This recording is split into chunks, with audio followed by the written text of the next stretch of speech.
Bonjour à tous.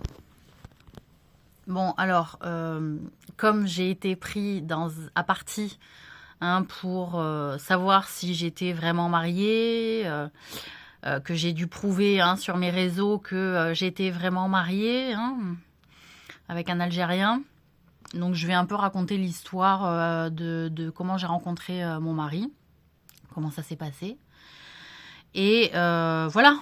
Et ça sera voilà, la dernière fois où je m'explique sur ce sujet parce que, comme je vous ai dit, j'en ai ras-le-bol que des personnes me traitent de menteuse. Et comme on croit les autres. On voit les autres, parce que c'est plus qu'une croyance, c'est-à-dire on est devenu aveugle de ce qu'on fait, en fait. Donc,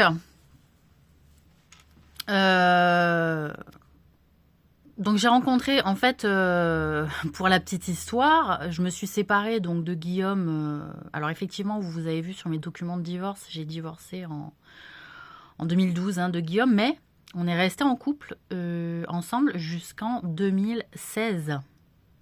C'est-à-dire malgré le divorce, on est quand même resté ensemble après. On a caché un morceau de notre histoire où on restait ensemble, où on s'était remis ensemble en fait. C'est-à-dire on s'était vraiment séparés. Et en fait, on s'est revus en cachette et on s'était remis ensemble. En fait, c'est ça qui s'est passé avec Guillaume. Donc du coup, je suis restée avec lui jusqu'en 2016 et le divorce avait bien eu lieu en 2012 et on s'était mariés en 2009. Et Guillaume, moi, je l'ai rencontré en 2007. Voilà. Donc j'explique parce qu'après les gens ils me posent des questions. Voilà, maintenant je serai plus tenue de répondre à toujours aux questions indiscrètes qu'on me pose. Parce que les gens ils disent oui, si c'est pas indiscret, est-ce que tu peux répondre? Je réponds. Je dis moi je réponds toujours aux questions. Par contre, là, je me justifie sur ma vidéo. Vous la regardez tant que vous voulez, le nombre de fois que vous voulez. Mais je veux dire à un moment donné, basta. Voilà, j'en ai marre de me justifier. Donc on s'est séparés en 2016 et en novembre 2016, j'ai rencontré Boumedienne. Boumedienne avec qui je suis restée 3 ans et en 2017, on est parti ensemble avec Boumedienne à Annecy. Mais comme les choses n'avançaient pas de son côté comme il l'avait promis, et que de toute façon Boumé, je crois pas qu'il se projetait réellement avec moi au départ, au vu de la situation géopolitique en réalité, parce que je n'étais pas complètement consciente de tout à l'époque. On s'est séparés aussi. Et donc j'étais encore moins consciente du rôle qu'il avait eu dans des vies précédentes me concernant. Donc on s'est séparés début 2020. Et en avril 2020, je vais sur un groupe sur les réseaux sociaux de rencontres entre musulmans, mariage entre musulmans, voilà, rencontre sérieuse entre musulmans. Et puis il y a un homme qui passe une annonce et son annonce m'a touchée. Et je suis allée le voir en privé pour lui parler. Donc c'est moi qui suis allée parler à Hamza, sachant que évidemment, comme il y a beaucoup de jeux qui sont en mental me concernant et qu'on peut suggérer, on peut me pousser à faire des choses, moins maintenant, mais à l'époque c'était easy quoi. Donc je suis allée le voir en privé et puis on a commencé à discuter. Pour rappel, début 2020, c'est le début du Covid. Donc effectivement, panique à bord. Moi, je suis redescendue d'Annecy.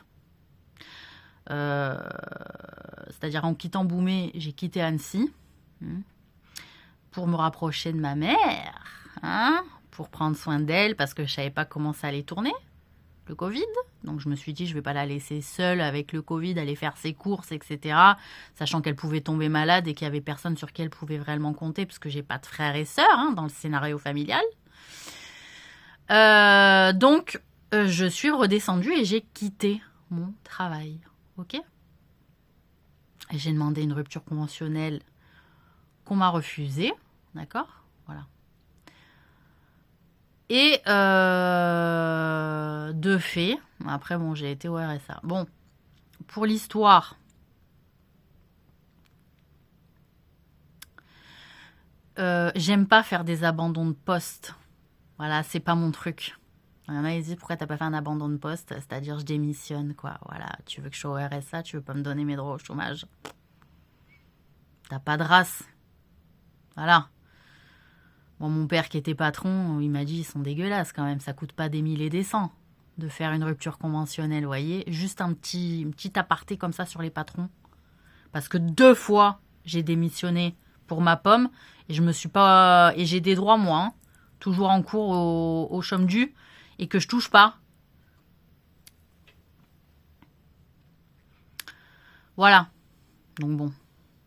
Après, il faut faire des procédures et tout pour avoir droit à une rupture conventionnelle. Bref. Donc je suis pas une salariée très chiante, moi. Quand je m'en vais, je casse pas les couilles. Par contre, voilà, c'est pas beau. C'est pas beau. Alors c'est sûr que ouais, ça va pousser tout le monde à faire des ruptures conventionnelles, etc. Mais sois garante d'une bonne ambiance dans ton travail et du respect du salarié. T'as une entreprise, sois garant de l'ambiance et du respect de tes salariés. Non, les gens ils sont pas cons, hein. Ils restent où ils sont bien. Donc ils préfèrent toujours. Il y a une politique à la dure en France parce qu'ils ont peur de se faire. Tu sais, genre qu'ils tombent sur un gros casse-couille de service, de salariés, qu'après ils n'arrivent plus à s'en dépéguer. Mais une rupture conventionnelle, gros. Bon. Petit aparté, hein, parce que. Voilà. Donc tout ça pour dire que avec Hamza, donc on s'est parlé donc en avril 2020. Hein, et que les frontières fermées d'Algérie, oui, ils ont fermé les frontières. J'ai pas pu y aller, parce que vous comprenez bien qu'on ne file pas un visa à un Algérien facilement pour entrer en France. Vous le savez, qu'on ne file pas un visa facilement. Il faut qu'il y ait une grosse justification. Bon, donc c'est moi qui ai dû aller rentrer sur le territoire. Et qu'est-ce qu'on a fait ? On a attendu une année pour que les frontières réouvrent de l'Algérie, parce qu'elles sont restées fermées une année. Donc on a parlé comme ça pendant une année par les réseaux sociaux, hein, notamment par Messenger. Lui, à force de discuter avec moi, il a quand même appris à mieux parler le français, parce qu'il ne parlait pas du tout français en fait au départ. C'était l'annonce qu'il avait passée en français, c'était un ami à lui qui l'avait traduit, pour la petite histoire. Et donc c'est vraiment un mec du bled. Et donc au bout d'une année, on a réussi à... j'ai pas pu faire une demande de visa directement pour rentrer en Algérie. Hein, voilà. La politique sanitaire, elle était encore telle que c'était un peu compliqué. Donc du coup, on a préféré se rejoindre en Algérie, en Tunisie, pardon. Pour un Algérien en Tunisie, il ne faut pas de visa. Et pour un Français, pour aller en Tunisie, il ne faut pas de visa. Voilà, donc on s'est retrouvés en Tunisie. On a pris une location au mois pour rester ensemble pendant 1 mois, pour faire connaissance, pour voir comment ça se passait. Ça faisait déjà 1 an quand même qu'on bavardait comme ça sur les réseaux sociaux, hein, qu'on apprenait à se connaître. Et donc on a loué un appartement. On a passé 1 mois ensemble pour apprendre à se connaître, hein, surtout dans l'intimité aussi, hein, voilà. Et au bout d'1 mois, on a dit ok, bon, c'est vraiment ce qu'on veut, parce que dans tous les cas, pour pouvoir vivre ensemble, il fallait qu'il y ait mariage. Il n'est pas aisé quand on ne facilite pas les demandes de visa de pays à pays, quand c'est dur, hein, quand c'est difficile d'avoir des visas de pays à pays. Alors pour un Français en Algérie, c'est pas très compliqué. Pour un Algérien en France, c'est beaucoup plus compliqué. Mais pour faire une demande de visa, voilà, à un moment donné, pour qu'il n'y ait plus besoin de visa et pour qu'on puisse un peu naviguer entre les 2 pays tranquillement, il faut qu'il y ait un mariage. Donc l'État, quelque part, pousse aussi au mariage, hein, faut le dire. Ça pousse au mariage rapidement. Bon, après, nous, on est musulmans, donc forcément, on fait pas... On n'est pas dans la culture occidentale où on dit on prend 1 année, 2 années, 3 années pour apprendre à se connaître, etc. C'est-à-dire c'est plus rapide. Lui, il avait son expérience, moi j'avais mon expérience.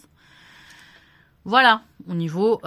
donc, j'ai perçu ce que j'ai perçu de lui. Et puis, je suis allée, au final, on a fait les démarches. Donc, je suis allée en Algérie une fois, en septembre 2022, avant de faire la demande de transcription de CCAM, parce qu'il faut une demande de dossier de CCAM pour valider une demande de mariage en fait entre un Français et un étranger. D'accord? C'est le protocole en fait particulier qu'il faut faire. Et après, je suis allée une deuxième fois en Algérie, donc en décembre 2022. D'accord? Et donc là, on avait le CCAM, etc. On a pu faire les démarches pour commencer à projeter le mariage.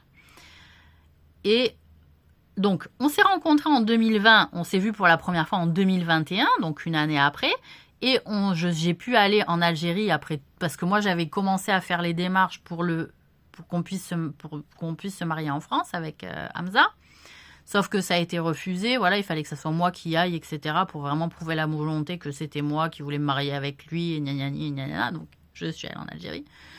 Et après, je suis retournée en Algérie, on avait le CCAM, et après, on s'est mariés donc en février 2023. Et moi, je travaillais en fait en même temps, donc je n'ai pu partir que 15 jours à chaque fois parce que j'avais que droit à des vacances de 15 jours. Déjà, ça faisait pas une année que j'étais dans l'entreprise entière, et que du coup, le patron, il avait été assez cool pour me laisser y aller aussi. Voilà. Donc, on s'est vraiment mariés, vous l'avez vu, voilà. Je me suis mariée en Algérie, dans son bled, dans son village du bled, voilà. Enfin, village, ça veut dire bled en arabe. Donc, j'ai fait des efforts, j'ai pris sur moi pour que cette relation, elle existe, elle puisse vivre. Et que je ne sais pas pourquoi il y a des personnes qui ont eu la lubie de dire que ce que je disais, c'était faux. Peut-être il y avait des attentes d'autres personnes de ma part, mais en l'occurrence, je n'en ai pas été informée et du coup, moi, j'ai fait ma petite vie de mon côté. Et évidemment, Claudine, elle était au courant. D'accord ? Après, elle s'est imaginée qu'on était des djihadistes avec Hamza ou j'en sais rien quoi, parce que c'est ce qu'elle m'a sorti comme connerie à un moment donné. J'ai envie de dire. Elle est tarée. D'accord ? Donc, voilà, on s'est vraiment marié avec Hamza. Je suis vraiment allée en Algérie 3 fois. J'ai passé 1 mois en Tunisie avant que j'aille en Algérie, voilà. Et puis après, alors qu'on attendait la transcription du mariage en France, c'est-à-dire quand on se marie à l'étranger, après tu envoies les documents au ministère des Affaires étrangères de ton pays en France pour que le mariage soit transcrit en France, d'accord? Donc, ça a été transcrit, mais on s'est marié en février, ça a été transcrit en mai. Et là, en mai, moi, il me tombe le cataclysme sur la tronche. Voilà. Avec ce qui s'est passé à Marseille, avec le retournement de situation de Claudine, etc. Donc, j'ai fui. Et donc, avec Hamza, on s'est disputé parce que lui, il ne comprenait pas ce qui m'arrivait, il ne comprenait pas mon positionnement. Et du coup, j'ai coupé les ponts pendant un laps de temps d'une année et demie avec Hamza. Je lui disais, tu comprends pas, tu me comprends pas. C'est vrai que j'ai coupé les ponts. Et il a essayé maintes et maintes fois de garder le contact avec moi, mais moi, c'est vrai que je le bloquais à chaque fois parce qu'à chaque fois, il me reparlait de ce qui se passait avec Claudine, parce qu'à chaque fois, il ne comprenait pas mon positionnement, et parce qu'il y avait des choses où j'avais l'impression que ma vie, elle était tellement chamboulée que c'était fini, en fait, que il y a eu tellement des chamboulements pendant ces 2 années et demie que j'étais paumée. Je ne savais plus où j'en étais. Donc, j'ai coupé les ponts en me disant, là, le Hamza, je coupe les ponts. Bon, lui, il a à chaque fois, il rachetait des cartes parce que moi, je le bloquais pour m'appeler, etc. Moi, j'ai dit, dans ma tête, je suis séparée. Voilà, j'ai dit, on se sépare là, dans ma tête. J'ai dit, je sais pas comment on va faire, on est mariés, etc. Je pensais même à divorcer. Donc voilà, j'ai dit, parce que je savais plus où j'étais. Voilà. J'étais pris dans un bordel en France. J'ai dit, mon Dieu, mais comment je vais faire pour m'en sortir? Donc j'ai pris le temps. Puis j'ai réglé les choses une à une, tous les jours. Vous avez été témoin pour beaucoup. Et voilà, donc là, au bout d'un moment, c'est vrai qu'à un moment donné, j'ai rencontré Damien, Hamza il le sait, hein, j'ai rencontré Damien à l'hôpital, et puis on s'est mis en couple, etc. Il est venu vivre avec moi ici, etc. Et puis, au final, ça s'est pas très bien passé avec Damien, donc on s'est séparés. Et après, j'ai dit, non mais attends, en fait, je suis mariée, pourquoi je me complique la vie? Je vais pas faire un divorce pour rencontrer quelqu'un d'autre. Quand je rencontre les gens ici, ils boivent, ils fument, etc. Alors que moi, j'ai un mari qui boit pas, qui fume pas de drogue, qui prend pas de drogue, etc. Donc ça me va bien. Moi, je suis contente de ça. Je suis contente. Et même, les gens, ils m'ont vu boire un peu d'alcool et tout. Hamza, il est au courant. J'ai dit, écoute, en ce moment, je vis une période de merde, je suis pas bien. Moi, j'ai un côté, quand je suis triste, je bois de l'alcool. Voilà, vous voulez la vérité. Quand je suis triste, je bois de l'alcool. Mais ça faisait 8 ans que je buvais plus d'alcool. Depuis que j'étais convertie à l'islam, je touchais plus. Je touchais plus. Par contre, je sais aussi que j'avais des petits contrats à passer. Donc, j'ai pris aussi sur moi. Et puis, il y a un côté où, quand je suis vraiment pas bien, j'ai besoin de me défoncer. Parce que j'ai été, pendant ces 2 années et demie, il y a eu des périodes où j'ai été trop triste. Trop triste. Donc, les gens, ils m'ont vu prendre de l'alcool. Voilà. Après, ils m'ont jugé, ils ont dit, ils ont bavé, je m'en fous. Moi, c'est entre moi et Dieu et puis basta. Voilà, mon tawhid, je le connais très bien. Alhamdoulilah. C'est pas les gens. Je fais pas de péché d'association, moi. Voilà. Donc voilà. Et donc, avec Hamza, on a décidé de se remettre ensemble. J'ai passé les actions parce que je sais aussi que je portais le jeu de la femme, donc j'avais des responsabilités par rapport à elle, pour pas qu'elle se retrouve bloquée par rapport au fait que moi j'étais musulmane et que donc on se doit d'être très strict, etc. Il y avait quand même des Françaises occidentalisées avec une mentalité occidentale et pas de la même religion que moi. Donc j'ai porté aussi les jeux jusqu'au bout. Parce que je suis pas toute seule en fait. Je sais que je suis pas toute seule. Donc j'ai pris sur moi pour les péchés. J'ai pris sur moi. Voilà, c'est ma mentalité. Donc avec Hamza, on est ensemble. Et on s'est remis ensemble, voilà. Et donc, parce que finalement, je me suis dit, mais c'est une bonne personne. Elle veut toujours être avec moi. Alors il y en a qui vont dire, oui, c'est pour les papiers et tout. Je m'en bats les couilles de ce que disent les gens. Voilà. Parce que je vais vous dire sur certains points, on vit quand même mieux en Algérie qu'en France en l'état actuel parce que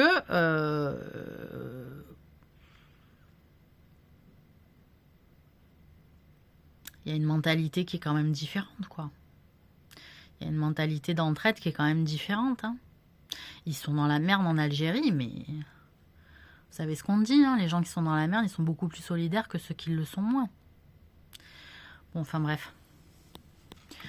Tout ça pour dire que, voilà, après, il y a des choses avec le temps, je pense qu'avec le confort, nous, la France, on a pris aussi, je pense, des malédictions. Hein, voilà, il y a des choses qu'on a faites qui n'étaient pas belles. Et donc, on en porte les stigmates encore. Mais voilà, donc, la dernière fois, je voulais aller en Algérie. On m'a rattrapé jusqu'à l'aéroport. J'ai dit putain mais j'ai payé mon billet d'avion quoi. Donc voilà. Donc voilà, donc là je m'en vais. J'aimerais bien partir tranquillement, voir mon mari, avec qui je suis vraiment mariée en fait. J'ai fait des vrais efforts de pays à pays administratifs pour pouvoir me marier. J'en ai assez. J'en ai assez que ma vie soit prise en otage par des personnes qui ont envie d'expliquer au monde que c'est pas elles les menteuses. Voilà. Et en plus, qu'on explique que je suis folle et que je suis prête à jusqu'à je sais pas où pour faire croire que je suis mariée. Mais pourquoi? Parce que genre, j'ai pas de vie, j'ai besoin de m'inventer une vie? Ou alors pour, je sais pas ce que les gens se disent ou croient en fait. Du style, les gens, ils expliquent que je suis peut-être pas intéressée par l'argent parce que je me suis mariée avec un mec du bled qui a pas de thune en fait. Qui est pas riche. Donc ça prouve aux gens que je suis pas intéressée par l'argent parce que les autres, elles avaient besoin aussi je sais pas, d'expliquer au monde que elles ont des défauts parce qu'elles sont en fait intéressées par l'argent. Il y a un truc que je fiche pas dans la logique là parce que comme vous blablatez beaucoup dans mon dos là, tous, moi j'en fais les frais et ma vie elle est prise en otage pour vos conneries. De vouloir vous faire prouver par le biais de programmes et de je te traverse là, et je te passe là, et je te donne ci, et je t'apporte ça. Oh! Quand je vous le dis, voilà, ça va sortir un peu de vos histoires de programme là. Quand je vous le dis, c'est que c'est vrai. Sinon, je ferme ma gueule. Je suis fatiguée en fait. Que ma vie elle soit prise en otage, vous l'entendez celle-là? Et quand je me suis fait rattraper la dernière fois à l'aéroport, parce que je m'en souviens, j'ai dit qui c'est qui va me payer, qui va me rembourser mon billet? Non mais oh! Vous croyez que je prends l'avion et tout comme ça pour aller voir qui? Un acteur? Que je paye pour faire croire que je suis pas intéressée par l'argent, parce que j'ai pas de vie, parce que je prends un Algérien, parce que je suis grosse, parce que je suis pas belle? Parce que je suis allée en hôpital psy, ça y est, on peut arriver à faire croire ça aux gens? Mais attendez, il y a plein de gens qui sont passés par l'hôpital psy, qui ont une vie normale derrière, qui sont pas pris pour des tarés à vita aeternam, hein? Est-ce que vous imaginez l'erreur que ces personnes font? Donc à un moment donné, je monte les livrets de famille, hein, qu'ils soient arabes, qu'ils soient français. Je vais pas plus payer pour vos mensonges, pour vos lubies, pour vos stratagèmes, pour vos manipulations. Parce qu'à part moi, vous avez pas de vie. C'est vous qui avez pas de vie. Moi, j'essaie de m'en créer une.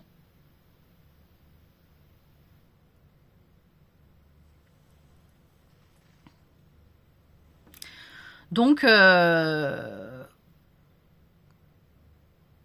voilà, j'aimerais qu'on me laisse partir en paix, tranquillement. Voilà. Parce que je suis mariée en fait. Alors peut-être ça plaît pas à certains, mais je suis vraiment mariée. Voilà. Parce que pendant que tout le monde faisait ses délires et tout, ben moi, je n'étais pas au courant de tous vos délires, en fait. Et que moi, je sais pas. J'essaie de me mettre en couple. J'essaie de vivre une vie possible en couple, avec peut-être une vie de famille, une vie stable, une vie où je gagne ma vie pour moi.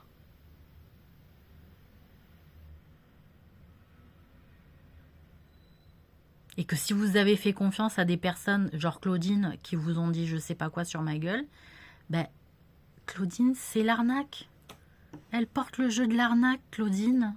Je sais pas quoi vous dire, vous faites confiance à quelqu'un qui porte le jeu de l'arnaque? Elle le porte avec Marie-Christine. Elles ont toujours dit, nous c'est l'arnaque. Vous vous êtes fait arnaquer. Est-ce que moi je porte le jeu de la vérité? Je suis sot de la vérité. J'ai été marqué par le sceau de la vérité. Voilà, je porte la vérité. Je suis morte des milliers de fois pour la vérité. Claudine et Marie-Christine, elles ont choisi de porter l'arnaque. Donc vous vous faites arnaquer par des personnes qui portent le jeu de l'arnaque. C'est pas moi qui porte le jeu de l'arnaque.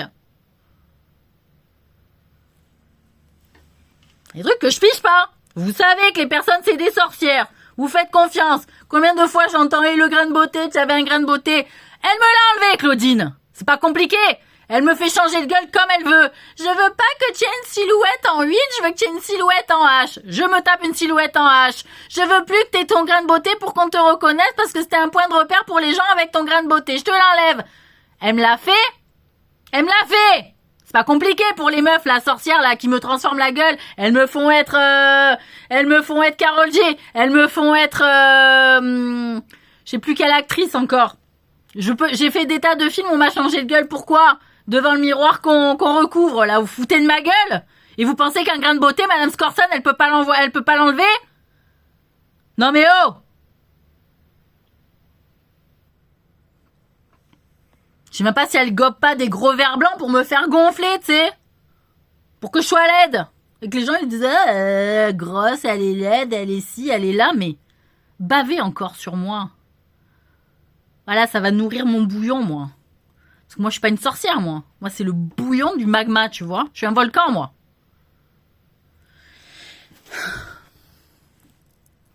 Donc, les gens qui sont là à avoir blablaté sur ma vie, alors que Dieu est témoin, en fait. Dieu est témoin, puis il y en a eu d'autres, en fait, de témoins. Il y a eu des humains témoins qu'on s'est vraiment mariés avec Hamza à Wetcham, dans son bled. Voilà. Donc j'ai envie de dire. Et ouais, je suis capable de mettre un djellab. Les gens même ici l'ont vu. Hein, voilà. Et Claudine, elle a raconté l'histoire qu'elle a voulu. Qu'elle a voulu. Et si vous êtes fait avoir, c'est pas par moi en dernière instance. À chaque fois que vous m'avez posé des questions, je vous ai répondu avec honnêteté. Hein? Ça vient me trouver quand ça veut savoir le fin mot de certaines histoires. Ben voilà. Celle qui arnaque et qui mitonne et qui, tout le temps, quand vous voulez une manipulation, quand vous voulez une stratégie de tricherie, vous allez trouver qui? Marie-Christine et Claudine, quand même. Ou Chantal. Et c'est moi qu'on vient emmerder?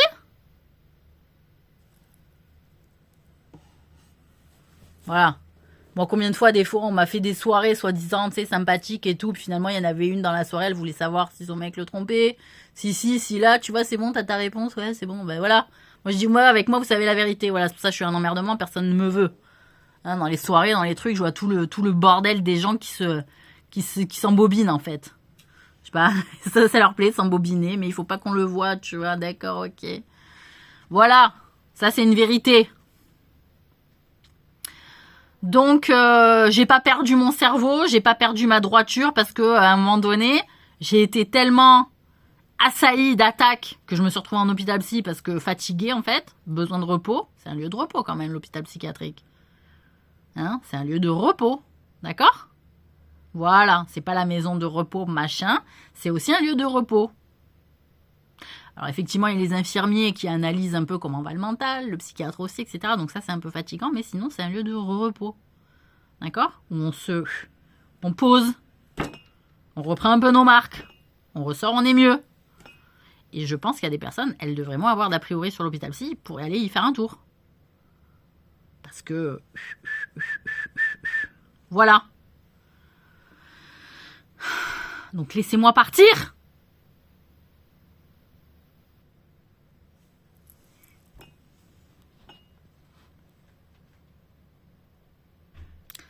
Voilà, donc je peux pas en raconter plus.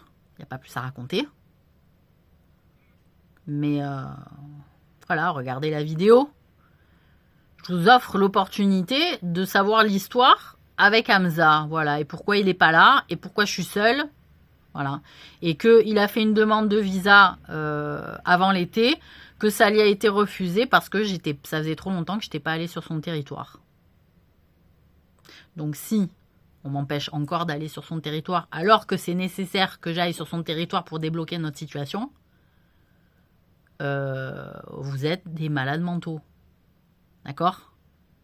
J'ai besoin d'aller sur son territoire pour qu'on puisse se rejoindre et qu'il puisse avoir une autorisation de visa en France.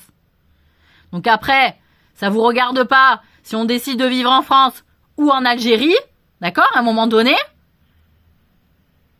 Mais c'est sûr que son visa, il est encore refusé là, alors que je serais allée sur son territoire.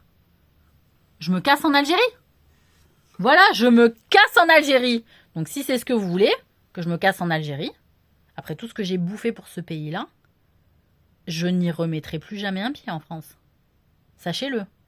Après tout ce que j'ai bouffé, et le jeu de Badinter, et le jeu de ci, et le jeu de la Shoah, et le jeu de machin, et le jeu de Claudel, et le jeu de truc, et le jeu de machin, qu'on me chie à la figure parce que d'un coup je suis mariée avec un Algérien ou que je porte le foulard, je vous maudis. Vous avez toute la malédiction de Marie. J'invoque la malédiction sur vous, sur ce pays-là, sur les habitants de ce pays. Je vous le dis. Parce que là, ça me fera pas rire. Et ça me fera même du mal. Et quand je vous dis, il n'y a pas le respect, là, c'est pas une preuve que j'en aurai. C'est votre destin qui sera déterminé, ça y est. D'accord? Parce que moi, au départ aussi, je viens du Japon. Plusieurs fois, j'ai vécu au Japon. Chaque fois, on me dit, oui, le jeu, il se passe en France. Et en plus que je suis juive. Non mais oh. Vous faites venir les gens, vous faites venir les challengers. Et après quoi? Ça chie encore dessus? Parce que le résultat, il vous plaît pas complètement? Mais le boulot, il est fait. Donc attention les Français à ça. Parce que les artilleurs là, africains et arabes qui ont porté le poids de la guerre et qui se font chier dessus aussi derrière, vous êtes pas mal fort. Hein. Vous êtes pas mal doués dans ce bordel-là. Vous êtes pas mal doués, les Français. Pour le manque de respect. Après le don des jeux qui ont été faits par des étrangers. L'arrogance. Attention.